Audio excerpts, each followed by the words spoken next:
All right, so my name is Mr. Max Chaudhary, and before I get into any details, can somebody text or say if they can hear me? That's always a good way to start, right? Okay, so looks like people want to keep joining, so that's a good sign, right? Admit, okay. Admit, all right, and then,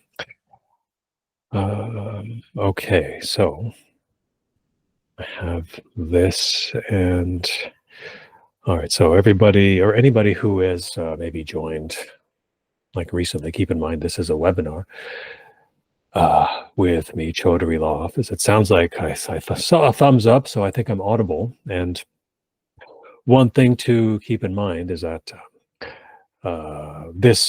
portions of this would end up on social media. Thank you.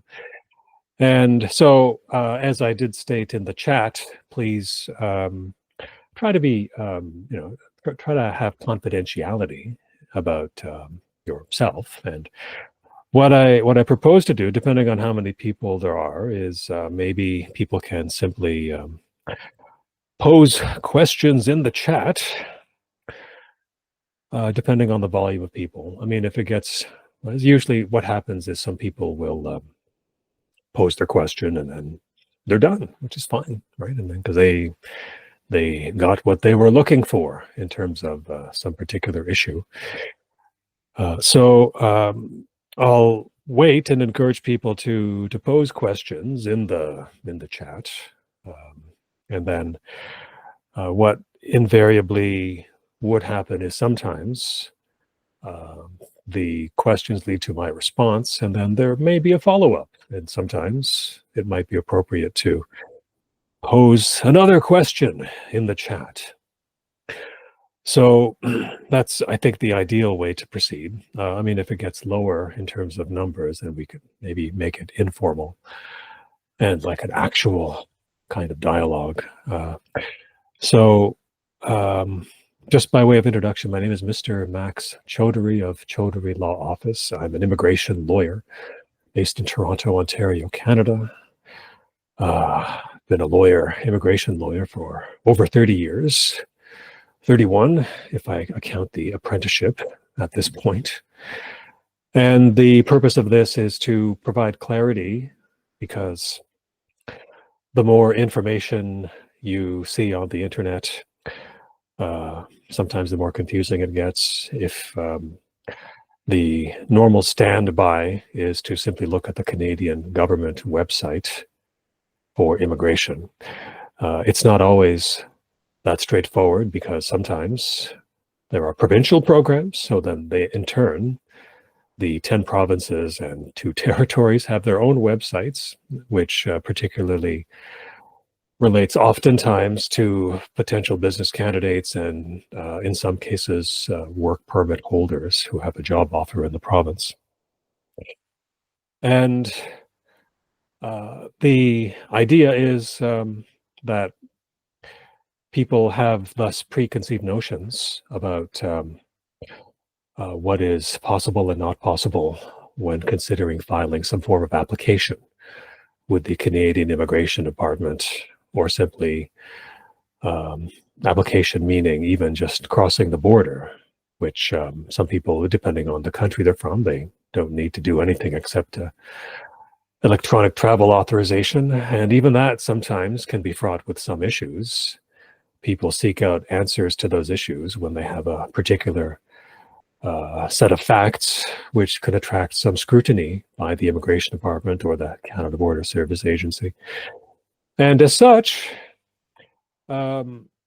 it's good to get some direction, because although I may not provide the complete answer, at least I can give you some direction in terms of whether you're on the right track for the goal, the visa goal or privilege for Canada that you have. So with that introduction, let me go to the questions in the chat, just sequentially, because it sort of makes sense. So I see one question from or pertaining to humanitarian and compassionate, or also known as H&C, which is the vast majority of the time, those types of applications are for people inside of Canada, not exclusively, but most of the time.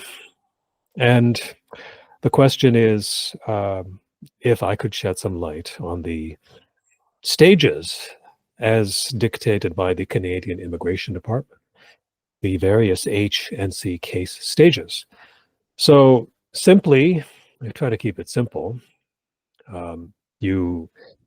These days, the H&C, like so many applications, are filed electronically.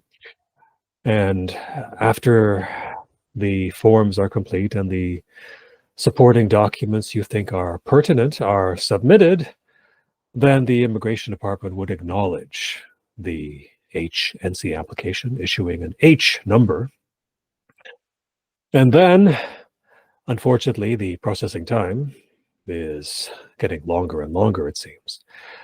But hope is close to being acquired when you get to what ideally is called the approval in principle stage.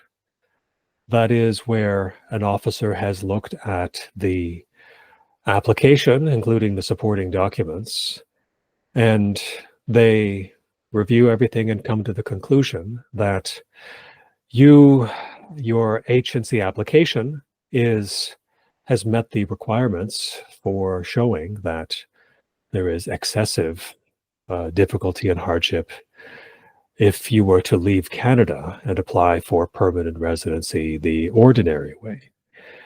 And that could also mean, just to give you a flavor for the H&C applications, also if there's a Canadian person affected by the application or a Canadian child, then the decision may be that there is sufficient grounds to grant permanent residency.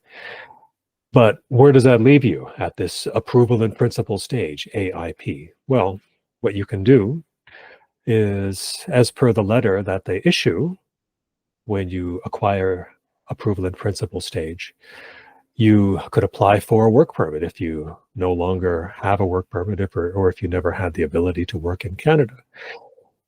Keep in mind that what that means is that the actual obtaining of the permanent residency, namely the PR card and these days confirmation of permanent residency document, or electronic COPR, could be many, many months later, because from the Immigration Department's point of view, especially now, they're perpetually, it seems, triaging more and more applications.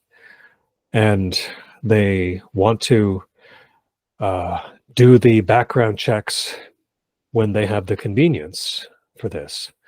So after the AIP approval in principle stage, you are going to be asked for a medical check and police clearances. For most countries you've been in for more than 6 months. And the other question that often arises is, well, how long does the second stage leading to permanent residency take? Many factors could affect this, such as in the case of admissibility based on criminal or other types of inadmissibility. Did you work for a foreign government? Were you in a senior position? Were you responsible or were you in active combat? These could affect your admissibility. Admissibility is also related to tasks the Immigration Department delegates to CSIS, the Canadian Spy Agency. It's kind of like our CIA here in Canada, and we find clients profiling by the Immigration Department, meaning that it's within the law for the Immigration Department to profile people if they demonstrate a certain set of circumstances which would reasonably attract a lot of scrutiny. So, for example, if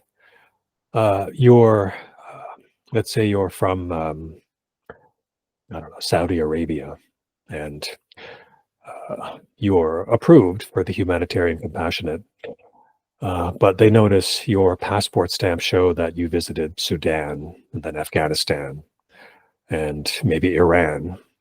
So all of the hit countries, which are of particular interest by or have some kind of association with dysfunctional governments, then your final approval may take a long time because they would want to give more scrutiny to your application.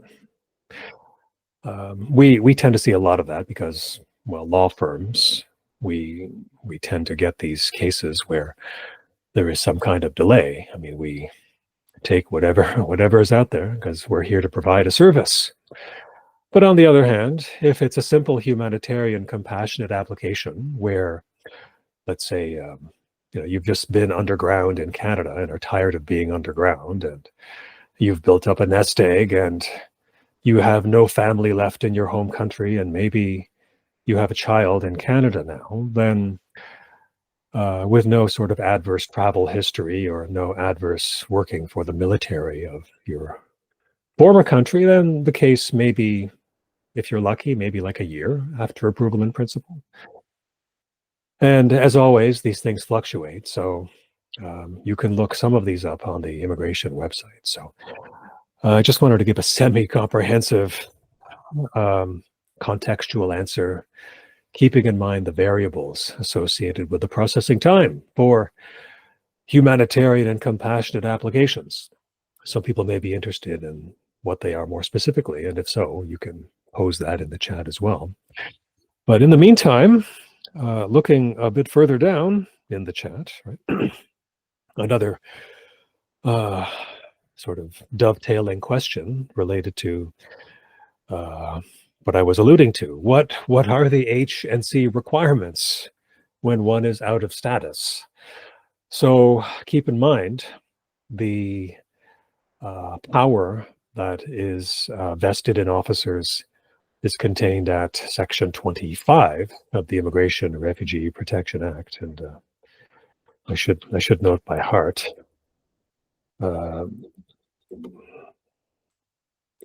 Just to give you a sense of the brevity of that section, since people are saying, well, asking what is the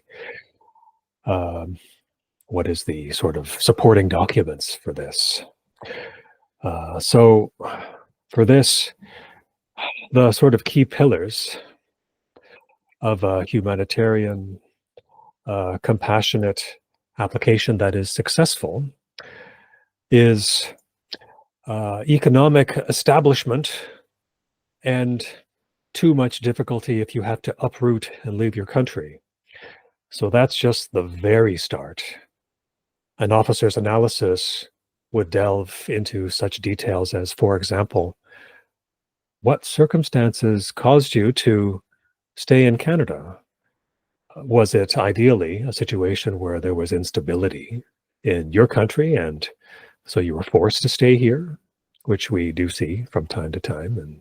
And any country that's in the news more than twice in the span of 10 days is probably an example of one of those countries where you simply cannot go back. Or did you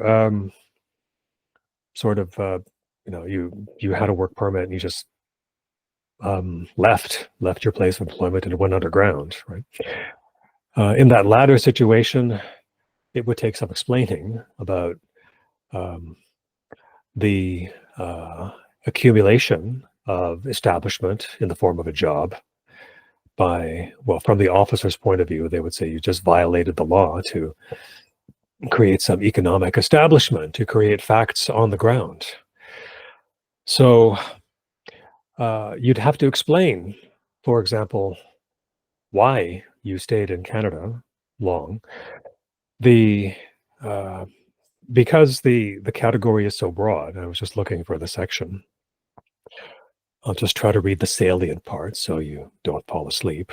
But anybody who is inadmissible, I'm paraphrasing, Section 25, sub 1, anybody who is inadmissible to Canada, subject to certain other more serious admissibilities, which cannot be cured by this humanitarian, can apply for permanent residency And it says an officer can examine the circumstances concerning the foreigner and may grant them permanent resident status or an exemption from any of the admissibilities in the Act. Well, most of them, not some of them.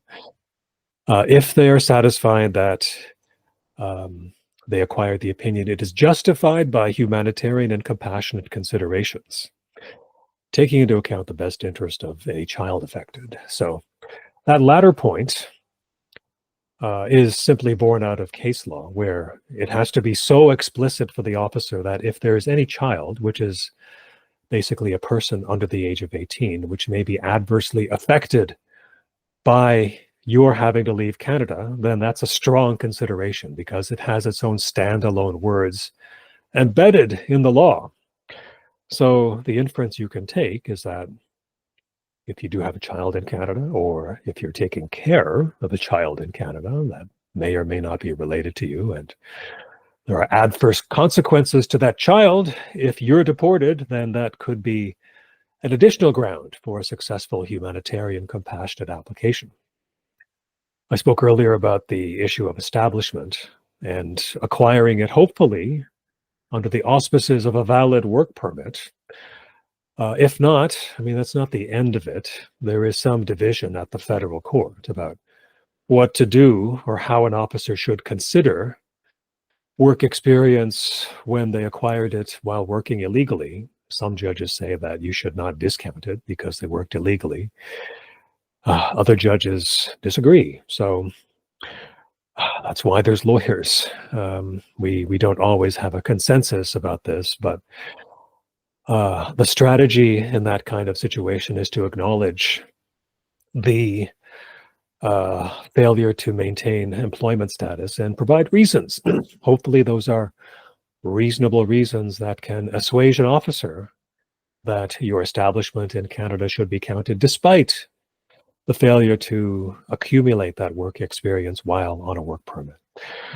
And the other component I mentioned was establishment, or not establishment rather, but hardship. For example, the obvious cases are if the country you're from is experiencing disruptions that maybe make it, maybe affect the generalized risk to the entire population. That's one example. Another example is if you are from a religious minority in the country where you're from, that could be another positive factor, because then the argument you want to make is that you're free to be the religious or ethnic minority here, unmolested in Canada for the most part. So those are sort of the broad, very broad brushstrokes for a humanitarian, compassionate application set of supporting documents. There may be follow-ups to that. You can just pose those in the chat. So on a different note, I see something about relating to U.S. citizens, which believe me, I've spoken to many since the U.S. election. And the question, if I paraphrase it, is a U.S. citizen can visit Canada for up to 6 months without a visa. How does that work if they visit multiple times during a full year? So at what point is a visa needed? Okay. So with U.S. passport holders, they're unique because they do not even need an electronic travel authorization, because we're politically tight, as the youngins might say. So that being said, there's a separate regime for entry to Canada. So although American citizens have more ease of privilege than any other passport holder in relation to Canada, there still are some rules. So the situation is, for example, either you're coming over the land border, perhaps in a private vehicle, or maybe you're flying in from maybe a southern state to Pearson International Airport in Toronto.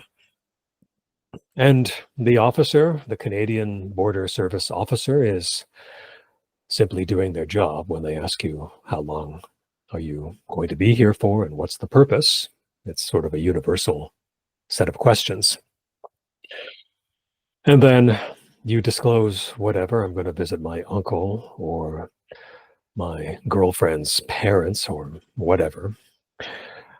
And then you enter Canada. The norm is that if they do not put a date by hand in your passport, then the presumption is you get to stay for 6 months. Excuse me. So with that background in mind, what if, paraphrasing this question,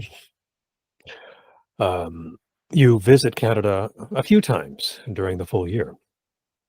So this, people hate lawyers because they use sort of weasel words and weasel phrases, but the one I'm thinking about is depends on the context. So let's have two sort of extremely divergent scenarios. Let's say you're a well-off person, you have a great job in the United States, it's in software so you can work remotely, you're getting paid US dollars deposited in your US account, you might have an apartment in the States that you own, and then when the officer queries a person like that, especially if they're young, because young people need to work now more than ever, they'll ask, what is the degree of establishment do you have, in some cases, in the home country, in the United States? And then if the person says, oh, I've got this great job and this apartment, and they're like, oh, okay, fine. It's really not much. They might ask, how long are you going to stay? And that's fine. And then there may not even be a record of the answers that were posed to the officer at the airport or at the land border, because that type of person is so unremarkable and is deemed to be a low risk in terms of whether they would be in compliance with the visitor visa laws of Canada. Now, on the other hand, if you're a young person, and let's say, although you're a US citizen, so you have a US passport, you're unemployed, and you're clearly working age, then the officer might delve deeper and to ask, how long are you going to be here? And they may ask, what's the source of funds if you're going to be here for 6 months? And then in that case, you may want to demonstrate with some evidence handy, maybe paper copies, because you may not want officers noodling through your smartphone, showing whatever establishment you have. Maybe if you don't have a job, maybe you have lots of savings.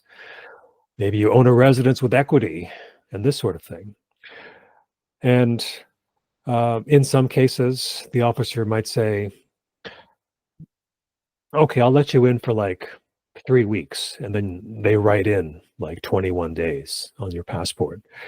So what do you do? In that case, you have to, in most of the cases, you can file for what's called a visitor record extension. If you don't want to leave and want to stay longer, that's a visitor record is filed at an inside of Canada immigration office. So that's one possibility. More precisely, though, in the question as posed, the situation was, what if you go back and forth? This could be, again, because there are so many, there's myriad situations that an officer encounters. So if somebody is, let's look at an extreme case where somebody is simply taking, they live near the Canada-US border, let's say in Buffalo, New York, and they're taking like a course under 6 months in Canada. And for whatever reason, they want to go in person. So in that situation, they could be entering Canada every day. And then once the officer understands, oh, okay, well, they showed me proof that they're taking a course of less than 6 months duration, it's just a simple formality to go back and forth every day. So that's one extreme example. The complicated ones are where somebody may come to Canada and they indicate, let's say they have no issue coming in, so they're free to be in Canada for 6 months. And they did not want to file a visitor record for whatever reason. And they say, well, maybe I can just renew my 6 months by simply going out for one day back into Canada. You have to be very cautious about that, because if you've been in Canada for 6 months nonstop, then the officer, that's particularly at the land border, the officer might not even stamp your passport, which means there may not even be a record that you re-entered Canada. So it may look like, according to the immigration computer, that you've been in Canada longer than 6 months. So that's one issue. The other one is that you could be subject to more scrutiny. And if the officer says, well, how are you supporting yourself? You've been in Canada. Like, are you well off? Like, do you have hundreds of thousands of dollars in the bank? Well, maybe you do. And then you're just enjoying your life as a visitor in Canada.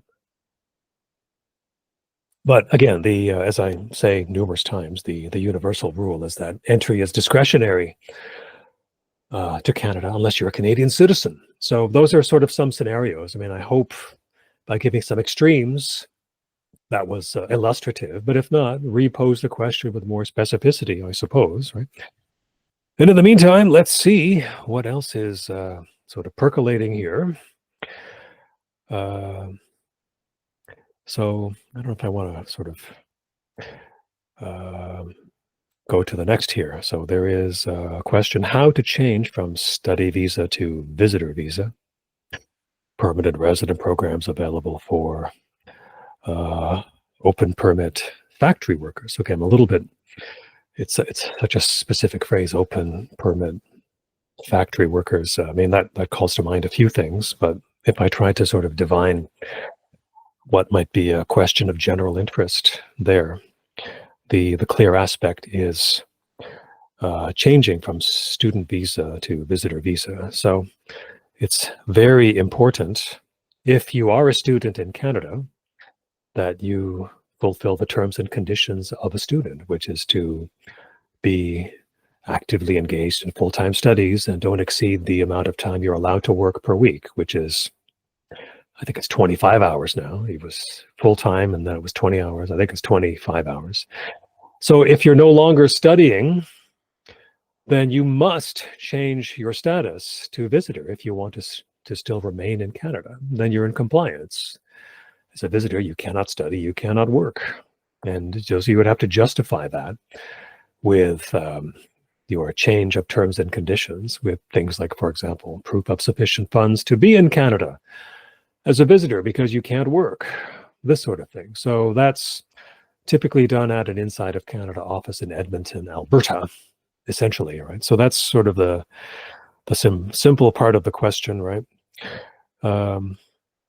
Whether there are permanent resident programs available to factory workers, what I recall is that in certain provinces, like Alberta, which processes beef, right, animals, and the Maritimes, which process fish, sometimes they cannot get locals to do these jobs because they're physically difficult jobs. So on occasion, I have seen that these meat processing companies can provide the necessary certification and justification for working in these jobs that Canadians do not want to do. So one question is, how do you find these jobs? Well, sometimes you can find them on the official Canadian government job bank, which is jobbank.gc.ca. GC is Government Canada. .ca is Canada, right? Sometimes you can find those jobs there. So let me see. I hope that's not too short an answer for that. If not, please ask more questions for that. Then another question relating to seeking to immigrate using the skilled worker program. So is there anything I need to look out for when applying? So are there any provinces that are easier to immigrate using this program? So one thing to keep in mind is the skilled worker program. I think the formal name is Federal Skilled Worker Program, which is a reflection of the fact that this is one of the subcategories of immigration under the express entry system The other ones being Canada Experience class and Federal Skilled Trades workers. So when we look at Federal Skilled Worker Program, always keep in mind that that means there's an additional point system on top, the 67-point system minimum, which means you have to have a certain level of English or French language facility as corroborated by a third-party test like the IELTS test or CELPIP test for English or the TEF test for French. There's another French test whose name escapes me. And you have to have ideally 3 years of work experience outside of Canada in a certain national occupational classification tier level, which is TEER, which is a reference to skill level. It has to be tier 3, 2, 1, or 0, which is like typically jobs that require some college or university and above. Those are really what tier 3 jobs and above are. And ideally, based on how the points are looking, if you have a master's as well, then you could file an express entry profile. The express entry profile would be classified as federal skilled worker based on the fact that you're not presenting any Canadian work experience. And then, as I said, there's 2-point systems. I mentioned the basic 67.1, and then there's the overarching inventory management point system under express entry, where if you Google express entry draws, you'll notice that they are approximately every 2 weeks. The points are exceeding 510 or 20 these days. And so if you're not familiar with this, you might say, well, what does 510 or 520 mean? So what it means is you're under 30 years of age, you have 3 years of work experience, you have a master's, and you're fluent in English or French. So that's not a lot of people at this point. So that means there's not a huge scope for federal skilled workers unless you have that very sort of précis summarized profile I just gave. So that's something to keep in mind as a federal skilled worker. Now, there's a caveat to that, which is that since May 2023, the express entry system has what are called targeted draws. Those are draws targeting certain skilled occupations. And what happens is, because the Canadian government wants those occupations to be filled in Canada, they lower the point threshold for express entry if you have those types of jobs. So what are those jobs? Traditionally, they're science, technology, engineering, mathematics, healthcare. I'm seeing some fewer draws, however, for things like software. In the past 6 months, I haven't really seen that. So there's some qualifications to what actually constitutes STEM in the eyes of the Canadian Immigration Department. So in that circumstance, you may not necessarily, as a person outside of Canada, need to have a master's. But if you have that STEM job and 3 years of work experience, conceivably you may get selected. So that's something to keep in mind as a federal skilled worker, right? And the other related question is, are there provinces that are easier to immigrate using this program? So the short answer is no, because the federal skilled worker program is assessed by the federal authorities. That being said, I can touch upon it briefly, and if there's some interest, people can pose more questions. But each provincial nominee program administered by each province, they have their own immigration system. One of them, I believe it's Saskatchewan, they even invite people who have no experience in Canada, as long as they have an occupation which is deemed to be under pressure in that province of Saskatchewan. I believe the last case we did years ago was civil engineer. You had to get licensed, though. So that's something to keep in mind with provincial nominee programs. They want to see licensure, which is, for example, with physicians, with doctors, there's like a national body where you get your credentials assessed. And so for them, it's sort of clear cut. For professions like accountant, I believe most of the provinces now are regulated. So if you're doing accounting and auditing duties, then you may need a license for that. But on a similar note, people who are doing like sort of accounting technical stuff, which may be at NOC tier level 3, I forget the exact NOC code, that would not necessarily need a license for that. So in theory, if the province of Saskatchewan has expressed an interest showing that they have a demand for a certain type of job, you could apply directly to the provincial program. One thing to keep in mind about the provincial programs is that the provinces, the smaller provinces, are well aware that you may not want to stay in those smaller provinces because the vast majority of the population is in Montreal, Toronto, Calgary, Vancouver, maybe Edmonton, right? And so one very subjective aspect is the plan of settlement in that province.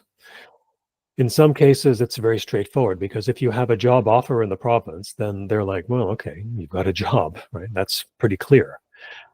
In other cases where you somehow qualify for one of the provincial programs without a job offer, maybe because they have a skill set that's in demand, that skills which you possess, then you may have to compose some specificity about what is your plan to stay in that province. Otherwise, your case could be rejected on this very discretionary ground, saying we're not satisfied that you're going to remain in Winnipeg, Manitoba, for example.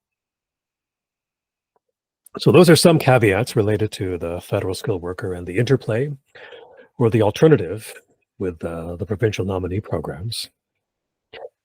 And there's perhaps a more general question, which is, for a U.S. citizen, what path is most likely to succeed pertaining to a work visa and eventual citizenship? So U.S. citizens very important because we, U.S. citizens and Mexican citizens, and I believe citizens of Chile, there's certain free trade agreements that they have with Canada. And so if we look at the work visa method, let's look at sort of the ideal scenario. So you're a US citizen and you have work experience as an architect. And I just say architect because on the agreement called CUSMA, used to be called NAFTA, there is a occupation list. And if you have experience in that occupation and the appropriate licenses in the United States, and then if you get a job offer in that field of or that job, then all you have to do is say, here's my architectural license, here's the job offer, here's my experience letter, please give me a work permit. And that can be done right at the border. So that's like the most seamless thing. That does not end the analysis because this question related to eventual citizenship as well. So here's where it becomes more contextual. So that work permit is something of a toehold. But what happens is if you work in Canada for 1 year in a skilled vocation like architect, then you've acquired 1 year of experience, and that means you could file under the CEC or Canada Experience class, which is the other subcategory of express entry. But again, there's that caveat where I was bemoaning the high amount of points under express entry. So let's sort of take the sort of complicated scenario where you worked in Canada as an architect, got the 1 year, so now you've got an express entry profile based on the 1 year of Canadian work experience. But let's say you're 37 years of age, and the points are weighed quite heavily under the express entry system. They drop precipitously from age 30 onwards. So then you're sort of on the border. You may not have, like maybe you have a bachelor's in architecture and work experience, but because the age and language is weighed so highly, you may not necessarily have the points still, despite working in Canada for 1 year. So what can be done?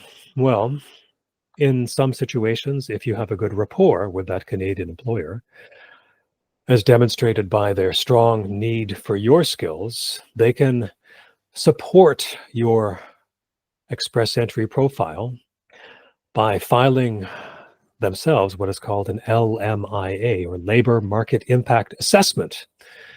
And that's akin to what I think in the States is called a labor certification or something like that, right? And what that means is that LMIA, once the employer applies for that and it's approved, that's basically saying to the Canadian government that based on the LMIA, the Canadian government is satisfied that keeping you as an employee would enhance the skills of Canadians or would have a neutral effect on Canadians seeking a job as an architect.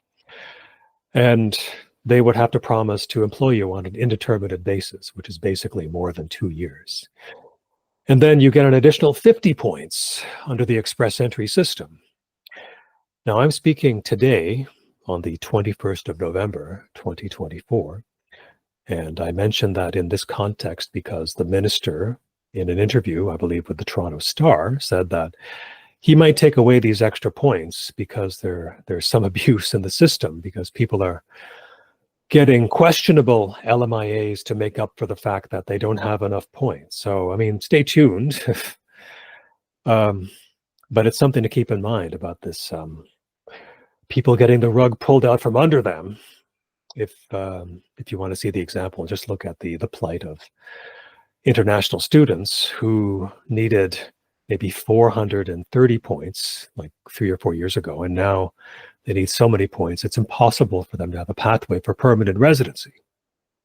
So I don't want to end on a low note there. But on the other hand, if the regime is still in place, you get an extra 50 points if the employer likes you and is going to support your express entry with an LMIA. So that's hopefully some background to the options for a U.S. citizen in at least one example. If you come up with some other questions, of course, we still have time, but let's plow through what we have next. If I see here, for a person who will be receiving a work visa, who is also looking for residency in Canada, what is the timeline? So the first issue is the work visa. I mean, based on how the question is posed, it sounds like it's a sure bet or it's imminently going to be issued. And then the next question sounds like sort of what I touched upon earlier, which is, what is this transition period of time from work permit holder to permanent residency?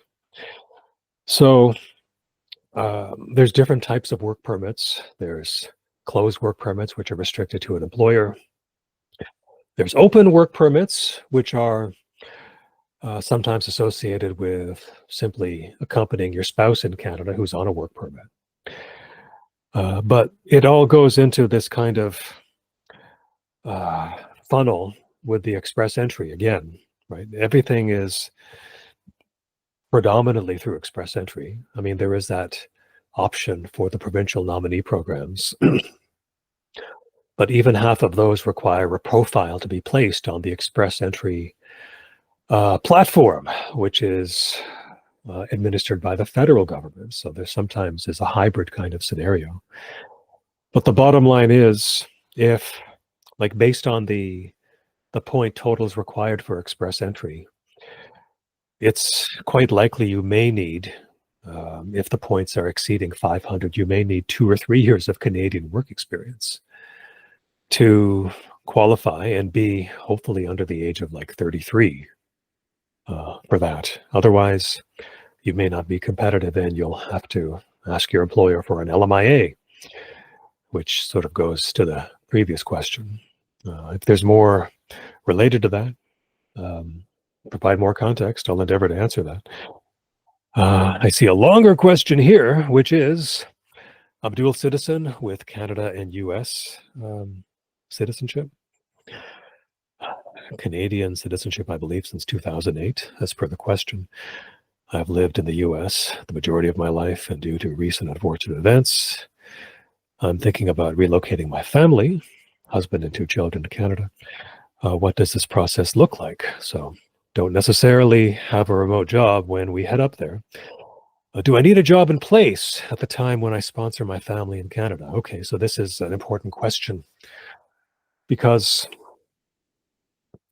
the Canadian government, they're highly sensitive to Canadian citizens who are outside of Canada with their foreign national spouse, because the suspicion or the concern is that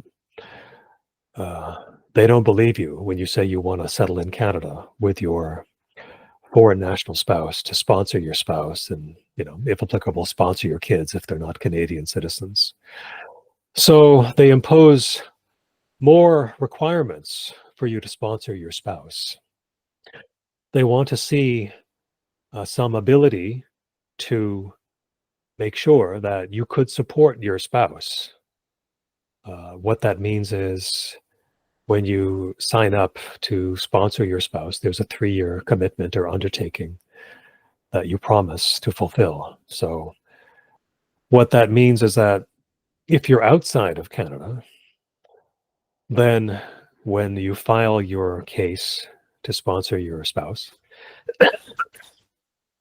then they'll ask you during the course of the processing, what's the evidence you're going to establish in Canada if we issue the visa soon? And so you have to satisfy the Canadian Immigration Department that you do have a plan of settlement that could be based in part on your previous work experience outside of Canada, showing, for example, there's transferability of skills, and you could perform a similar job in Canada and you have relevant experience. In some cases, and I'm thinking of clients who, not necessarily Americans, but maybe clients who are in the Persian Gulf who are Canadians earning, tax-free dollars in the Persian Gulf, there's a strong concern by the Canadian government that if they issue you the permanent resident visa for your spouse, you'll just land and go back. So sometimes, in those cases, maybe not in the case of Americans, there's a more draconian demand that say, show us that you don't have your job anymore, which is very unfair and a bit unreasonable. But that's just to illustrate how big a priority this is, because in Canada we have public health care. So the concern is that they just think you want to get your foreign national spouse Canadian status so that he or she can get health care in Canada when it happens. So that's something to keep in mind. Economic establishment is sort of the gigantic mastodon in the room, essentially, when you're filing to settle your foreign national spouse and kids back into Canada. And I hope I didn't make it too difficult sounding. I mean, it does happen. We do these cases, but we have to work with the client to get some sort of viable, realistic plan of settlement in Canada. So with that in mind, let's see. So that's sort of a more general question: what are the steps to be allowed to work in Canada as a U.S. citizen? So one of them relates to the NAFTA. So, well, I mean, it's CUSMA now, but that's, I believe it's like 16 occupations. And you go through that process with your U.S. experience and your Canadian job offer. And as I mentioned earlier, there are other situations, for example, to work, depending on your age, I believe the U.S., if you're under 35, there's, I believe it's an international experience class category where you can work as a person under 35 for 1 or 2 years in Canada. They offer that for a lot of developed countries like, Japan and Croatia and Greece and Ireland and all of that. There's also scenarios where, let's say you work for a multinational company in the States, and you understand they have a branch in, I don't know, Vancouver or Toronto, and you get transferred there. And then you'd be on a closed work permit at the Canadian branch of your already existing U.S. company. As long as you worked for the U.S. company for more than 1 year, that's another kind of pathway for work permit. So that's about 3 or so. I can't think of any other ones that are sort of general. So I guess with that in mind, if something else comes to me, I'll let you know, but I'll proceed further with what I see as the next question, which is, I came to Canada in November 2020. Since then, I've been continuously living in Canada. I have 2 years of experience working in Canada while I was a student, and my age is 24. I've recently completed my post-secondary education, which is a 2-year diploma, as of April 2024 this year, and recently got my post-graduation work permit for 3 years, presumably from sometime after April 2024. And I received a full-time permanent job offer. Want professional help, so am I eligible to start my PR application, or do I have to work for at least 1 year? So, unfortunately, the way the law is structured for the work experience in Canada, you cannot count the work experience in Canada while you were working part-time as a student. It has to be after you graduate. There's a gap in the law, which is sort of for the nerdy types, where nobody's tried it, but you could try to shoehorn in the Canadian work experience under federal skilled worker based on the ambiguity of where the work experience for a federal skilled worker should be, but it's very risky and it would probably not be successful. So the short answer is you have to accumulate the 1 year of work experience after you graduate on that PGWP, or your post-graduation work permit. And that entitles you to express entry, unless maybe, I mean, this may not be your situation because you're 24, but in some cases, some people did work outside of Canada for 1 or 2 years before they studied, in which case you could do an express entry profile under the auspices of your already accumulated 1 or 2 years of work experience outside of Canada. But that's not really the scenario here. But I just mentioned that because that's one aspect that we come across on occasion for this. So, and there's a passing reference to the medical and police clearance. Keep in mind the police clearances, sometimes you have to get them again, particularly if you got a police clearance from the country you're from, and then you return to that country, and then they kind of consider the possibility that you might have done something after you return to the country. But that's more along the lines of an advanced application where they actually demand these things. So then, if I look at the next one, if someone has done all of the WES evaluations, degrees, etc., have a Canadian citizenship child, and would a humanitarian compassionate case work for the person who has all of the above mentioned credentials with evidence to prove dealing with the bad actors, even though the child is above 18 years of age, right? So it sounds like there might have been, the person might have been victimized by some kind of person who defrauded them of some kind of money.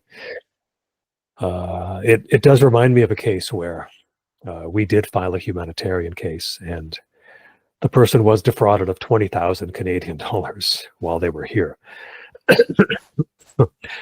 It was a positive factor, wasn't determinative, but they did get the humanitarian application. And excuse me. As I emphasized earlier, the definition of child for the purpose of humanitarian is typically under the age of 18. That being said, the officer can look at the circumstances of a child who's over 18. For example, if there's some unique aspect about them that may make them subject to the need for more scrutiny, and hence the need to treat them more like an underage child, such as a kind of disability of some sort. And that would be something you'd have to document for your humanitarian and compassionate application. So that's a little bit of guidance. I hope that's suffice. If not, we still have some time. In the meantime, I'll be looking for the next question here, which is, relating or pertaining to the work visa to residency. How do I establish this residency status and not have to follow the 183-day rule? With this, there will be a marriage to a Canadian citizen next year, but not yet or not soon enough. So there's a bunch of questions that I'm kind of inferring, which may or may not be what is intended to be asked. But when I see the nature of this question and the reference to the sort of 6-month period under Canadian immigration law, the 6-month is often associated with not always, but often associated with the amount of time you're given to visit Canada. And there's a reference to getting married to a Canadian citizen, but not early enough. So it's difficult to define a specific course of action because this is sort of bleeding into 2 or 3 different scenarios I've come across. For example, the way the question is phrased is that this could be addressing a situation where the person is visiting Canada and the Canadian spouse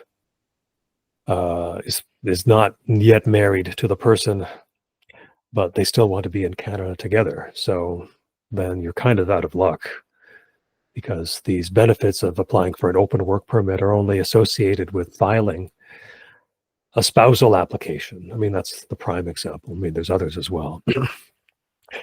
But if I've misinterpreted the question, we still have time. You could rephrase that question in the meantime. Right?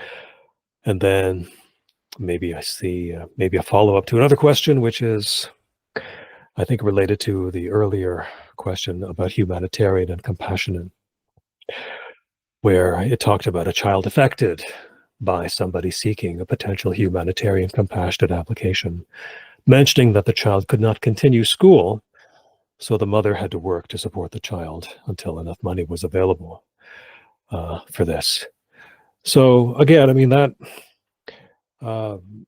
you always need third-party documentation for a humanitarian case, which means a report from a social worker or psychologist or surgeon or medical professional, depending on the nature of the effect on the child. And of course, obviously, bank statements for the establishment element, right? And then I see another question here. Are there any other programs rather than express entry for international graduates where I don't need a job offer? Or PNP? So I made a brief reference to the provincial nominee programs. I believe it was Saskatchewan, which is even open to foreign nationals, depending on their work experience, if it's under demand. In Saskatchewan, the key distinction for the provincial programs and the key advantages are only apparent most of the time if you've actually graduated from a university or college in that province, because you get a few extra points. And in addition, if you've done that and if you work for 6 months in some of these provinces, I forget exactly which ones, then you don't need to work for 1 year. But after working for 6 months, you need that job offer from that employer in that smaller province, which may or may not happen. There are demographic issues, demographic problems in the maritime provinces where there are too many old people. So in theory, if you do your research and you see a skill set where there might be a job in demand there, you could stand out by simply being able to do the job and be a young person. And you could find theoretically a pathway. But even when I say this, it's pretty obvious that the pathway is always going to be job offer based, because we need young people to work in Canada for all of these old people who are going to be a burden on our system, the old Canadians. So that's sort of the background, the sort of thumbnail sketch of how distinct the provincial nominee programs might be for an international student, as opposed to the ordinary express entry system. for this, right? So I see we still have maybe time for one question. It might be a follow-up. So it said, the child, I guess in Canada, the child wanted to work but was unable to find work even though she's Canadian born. Okay. Eventually the child has returned to school, so the mother still has to stick around to assist the child. Okay, so this sounds like, I mean, I'm obviously not a medical person, but it sounds like there could be benefit to document the issues with the Canadian child who's over 18 with psychological report or social worker report or psychiatrist report. And if those reports corroborate the positive benefit you have as the foreign national mother for the child to be in Canada, that could be a possible ingredient for you to file under humanitarian and compassionate. But there really has to be a situation where it's well documented that the child really will suffer significantly without your support and guidance in Canada. And also that that report might opine on the disadvantages of taking the child back to your home country, because in the mind of the officer, they're always thinking, well, just go back to your home country, because all they have are the documents and evidence they present to you. So if you don't talk about like the physician or the psychiatrist saying, this child cannot go back to the initial country with the mother because of X, Y, Z, with a scientific or medical rationale, then that could increase the chance of success for that kind of case. Also keep in mind, however, that in the mind of the officer, if you're the parent of a Canadian citizen, they might